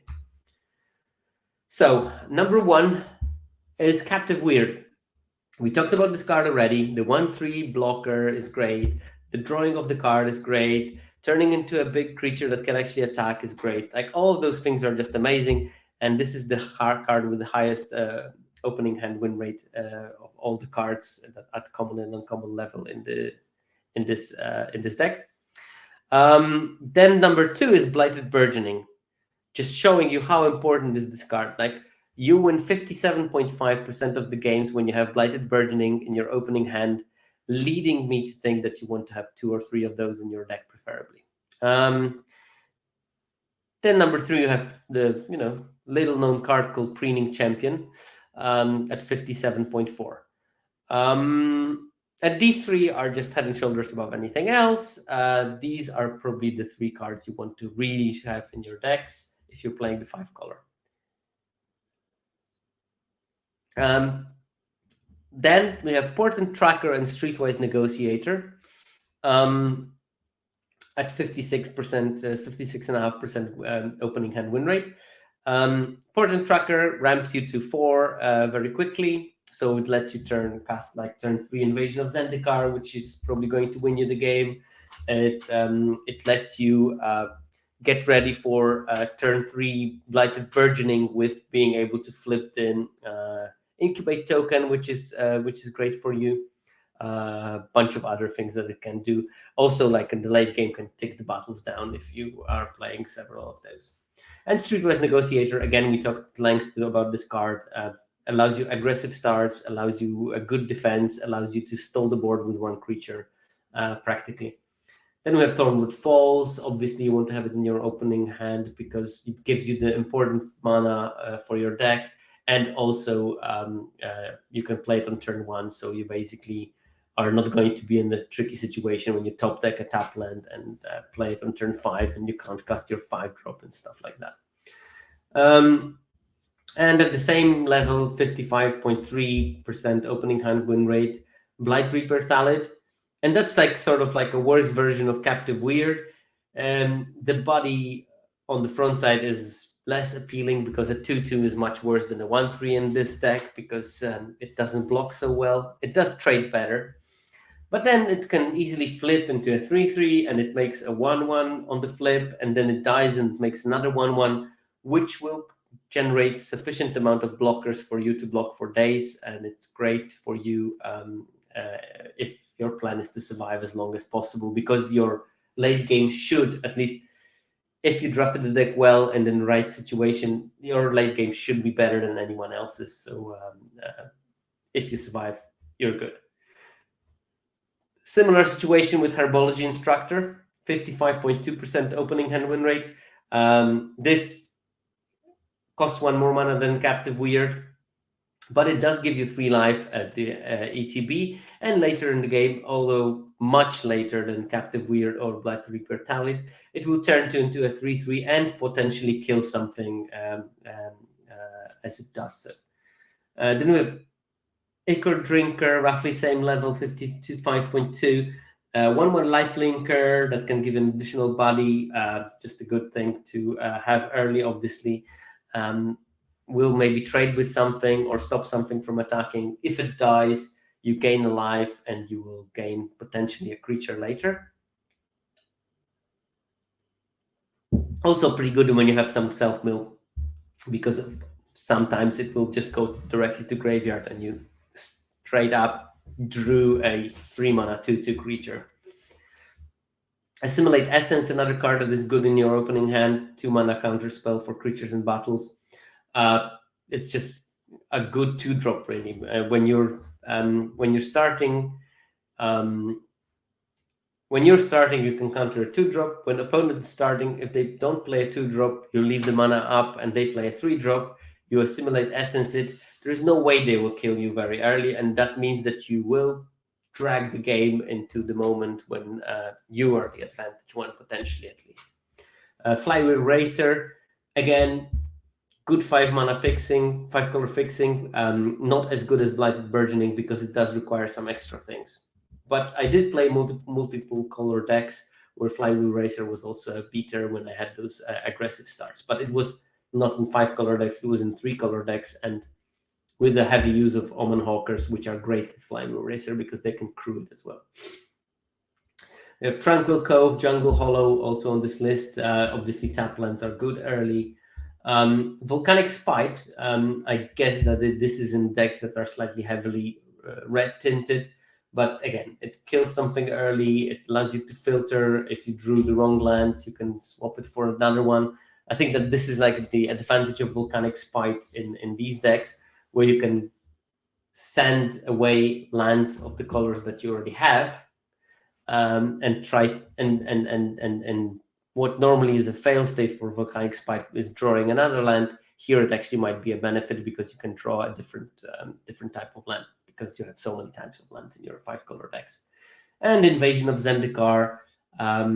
It's not a cheap card. I think the most expensive card on the list, but if you have it in your opening hand, you can get to 6-7 mana very quickly, and that means that you can start your hopefully powerful late game a bit earlier.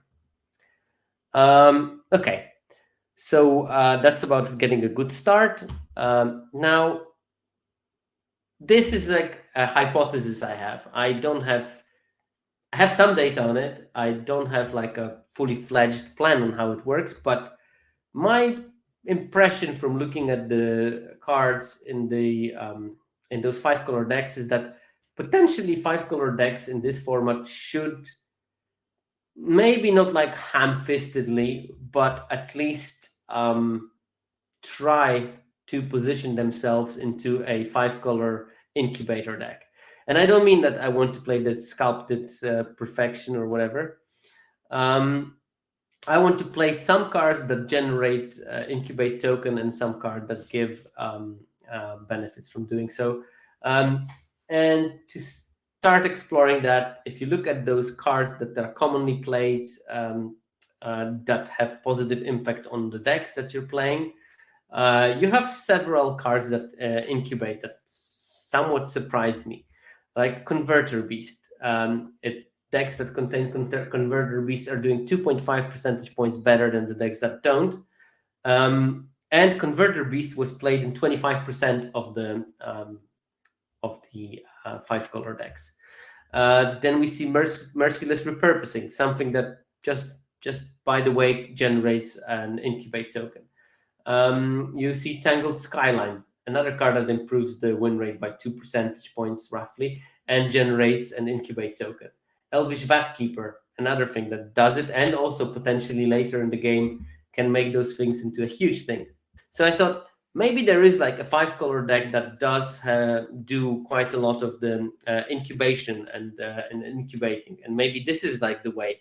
You have a couple of bombs, the rest of your deck is either fixing or incubating. Nice part is that the main card that you want to fix with is actually Blighted Burgeoning that does incubate on its own. So maybe there is kind of some kind of a deck that can build it. We also saw in the earlier part that actually Norn's Inquisitor is doing decently well in those 5-color decks. And obviously, Norn's Inquisitor will work with not only things that are incubate tokens like the one from Converter Beast or from Tangled Skyline, but also will do well with Captive Weird, which flips into a Phyrexian. So if you flip Captive Weird when you have Norn's Inquisitor, it will of course become a 4/4. And same goes with like Herbology Instructor. It will become a 4/4 and then it can kill a bigger thing. So there's like plenty of synergies with those cards. And maybe there is some kind of a build. So I calculated the win rate of those decks by the number of Incubate enablers. And there is like a measurable increase. Again, there's always has to be one outlier in every data set, and I have to struggle with that. But there is a general trend that the more Incubate enablers you put, and by Incubate enablers, maybe this is not the right description, cards with Incubate something you put in your deck, the higher the win rate. You peak at 7, at around 55% win rate, which if you remember, the average win rate for this data set was only 52. So the decks that have multiple incubate stuff have a significantly higher win rate than the ones with fewer. So yeah, I would say that if you're drafting a 5-color deck, think hard about those incubate cards and include them in your decks. I think most of those cards will be good in your deck. So what are your good and bad matchups? These are the win rates of the 4 or 5-color decks against color pairs. And it does the best against white-black. It does the worst against white-blue. This is not really that surprising. I mean, white-black has the lowest win rate. Blue-black and white-blue have the highest win rate. So it doesn't surprise that you win 57% of the games against white-black. Everyone wins 57% of the games against white-black. It's also not surprising that you win only 48% of the games against blue-black and white-blue. These are the most successful decks. You're going to win less with them. So maybe instead of looking at the raw numbers like this, it would be nicer to look at the actual comparison of how many games you win against those decks and with 5-color decks versus the baseline, which will be the number of wins that 17 Lens users had against those decks in the whole data set of 300,000 games.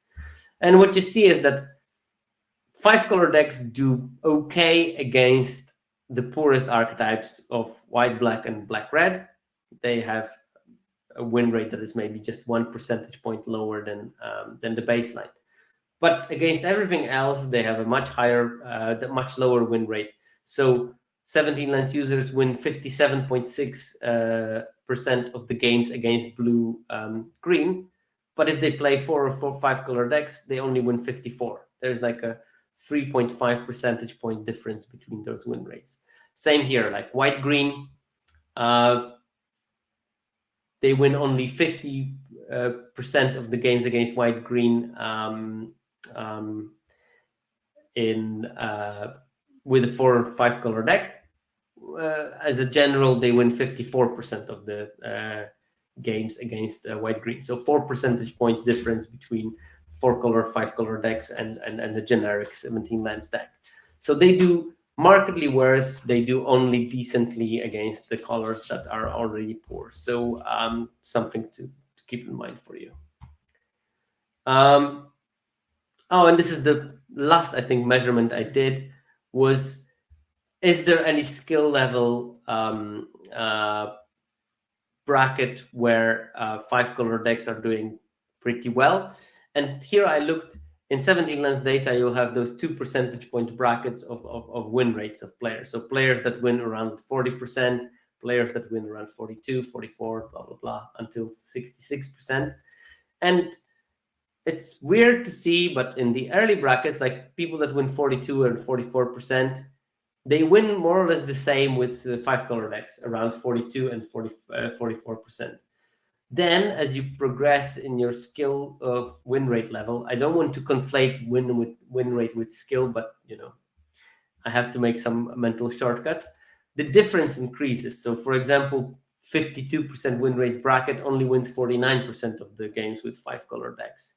54% bracket only wins 50.9% of their 5-color deck games. So there's like 3% gap between where they are on average, those players, and how much they win with the 5-color decks.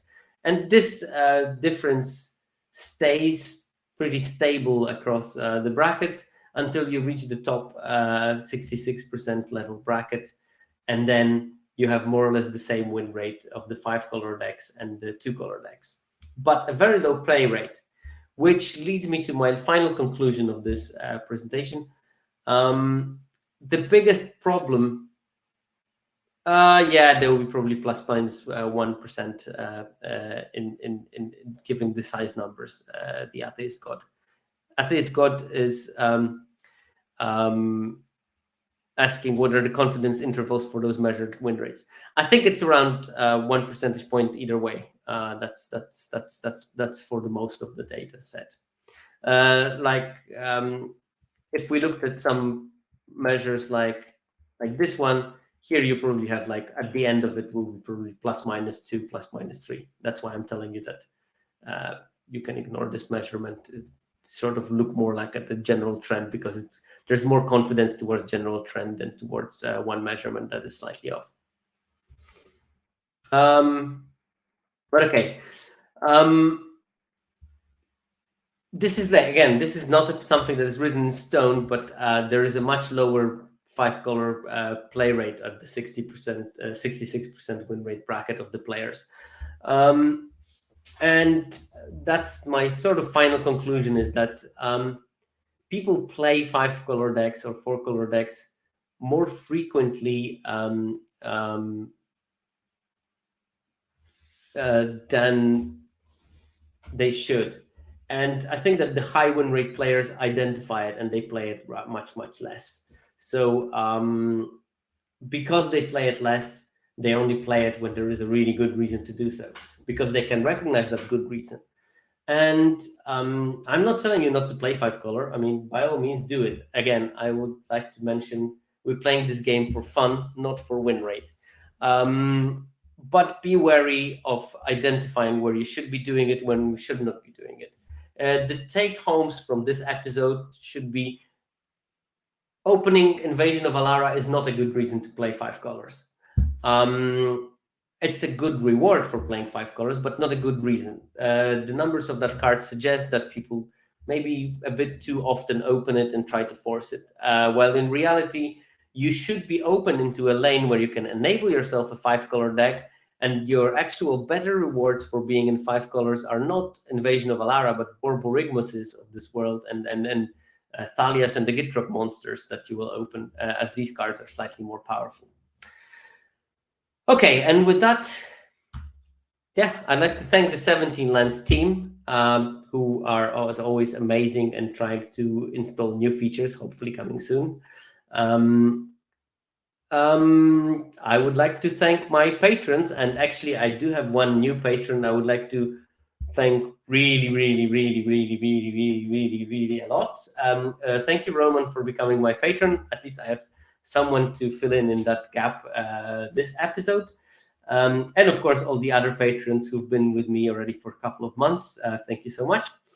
Then I would like to thank Fake Jake Brown. I perennially forget to correct that typo in his name. It should be E at the end. Fake Jake Brown is someone that helps me to release this in the podcast format.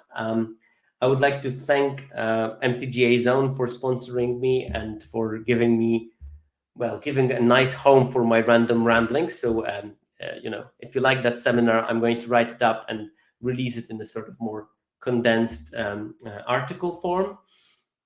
And of course, I would like to thank Asescu and Mana Junkie for the music I'm using in the podcast version of this seminar. And with that, I'll see you next week.